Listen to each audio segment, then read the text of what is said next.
ये देवगिरी पर्वत के उत्तर में स्थापित है। यहाँ पर जो है पहले इसका नाम शिवालय था, शिवालय से फिर शिवाल हुआ और शिवाल से वर्तमान में अपभ्रंश होकर के इसका नाम शिवाड़ रख दिया गया है। ये सुधर्मा नाम के एक राजा यहाँ निवास करते थे। उनकी एक ब्राह्मण थे जो निवास करते थे, उनकी पत्नी थी सुदेहा।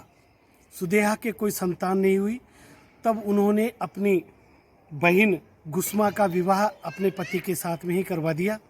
गुस्मा भगवान शिव की अनन्य भक्त थी और वो रोज मंदिर के सामने स्थापित जो छोटा तालाब जिसे कहा जाता है वर्तमान में शिवालय इसका नाम था, इसमें पार्थिव 101 शिवलिंग से भगवान शंकर का आवाहन किया करती थी और उसी आवाहन के फलस्वरूप भगवान शंकर ने सुदेहा को एक सुंदर सा पुत्र दिया। कुछ लोगों के बहकाने पर सुदेहा जो है अपनी बहन गुस्मा से नाराज हो गई और गुस्मा से नाराज होकर के उसके पुत्र का वध कर दिया। वध करने के बाद जब उनकी पुत्र वधू ने अपनी सास से कहा कि यहाँ आपका पुत्र नहीं है, उसके कुछ मांस के टुकड़े हैं, तब भी वहाँ उसने यही कहा गुस्मा ने कि वर्तमान में जो भी ईश्वर का प्रसाद था ईश्वर ने ले लिया। ये मानते हुए उसने इस प्रकार से विवरण दिया। फिर उसने वही शिवलिंग बनाए, पार्थिव शिवलिंग, और वही तालाब में समर्पित किए। उसका असर ये हुआ कि भगवान शंकर ने स्वयं उपस्थित होकर के यहीं शिवाड़ में और उस पुत्र को जीवित किया। जीवित करके उसने कहा कि तेरी बहन सुदेहा को मैं सजा दूंगा। तब उन्होंने मना किया कि नहीं, मेरी बहन की कुछ समय के लिए स्थिति खराब हो गई थी और इसीलिए मैं ये नहीं चाहती हूँ कि आप उसे कोई सजा दें। इस प्रकार से भगवान शंकर ने उसके कहने पर उसे कोई सजा नहीं दी और उन्होंने ये वचन दे दिया कि अब मैं तेरे नाम के आधार पर ही यहाँ गुस्मेश्वर के नाम से जाना जाऊँगा। ये शिव महापुराण में 12 ज्योतिर्लिंग के नाम से प्रसिद्ध है।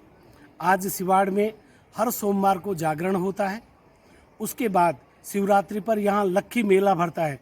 लाखों श्रद्धालु यहाँ आते हैं दूर दूर से और यहाँ पुलिस प्रशासन वगैरह का बहुत बंदोबस्त होता है। यहाँ इस शिवालय के चारों तरफ 4 प्रमुख द्वार बने जिनको हम अलग अलग नाम से वर्तमान में जानते हैं। एक है सर्प द्वार, एक है ईसप द्वार, एक है वृषभ द्वार और एक है नाट्य द्वार। अब नाट्य द्वार के नाम से नटवाड़ा है, वृषभ द्वार के नाम से बहड़ है, सर्प द्वार के नाम से सारसोप है और ईसप द्वार के नाम से ईसरदा गांव बसे हुए हैं। ये सभी गांव इसके चारों तरफ है और ये 4 द्वार इसके प्रमुख माने गए हैं। ये शिवाड़ का आज का कोई नया मंदिर नहीं है, बहुत पुराना है। यहाँ 2 बार गजनी ने, एक बार गजनी ने 1981 में आक्रमण किया। उस समय जब उसका सेनापति भगवान शंकर के शिवलिंग को नष्ट करने के लिए वहाँ पहुँचा तो एकदम अचेत होकर के वहीं गिर पड़ा। ये देख करके वहाँ से गजनी अपनी सेना लेकर के रवाना हो गया। साथ ही उसके बाद में यहाँ पर औरंगजेब ने भी अपना आक्रमण किया और औरंगजेब के आक्रमण में भी यहाँ से केवल वो धन लूट सका, बाकी शिवलिंग का कोई भी नुकसान नहीं कर सका।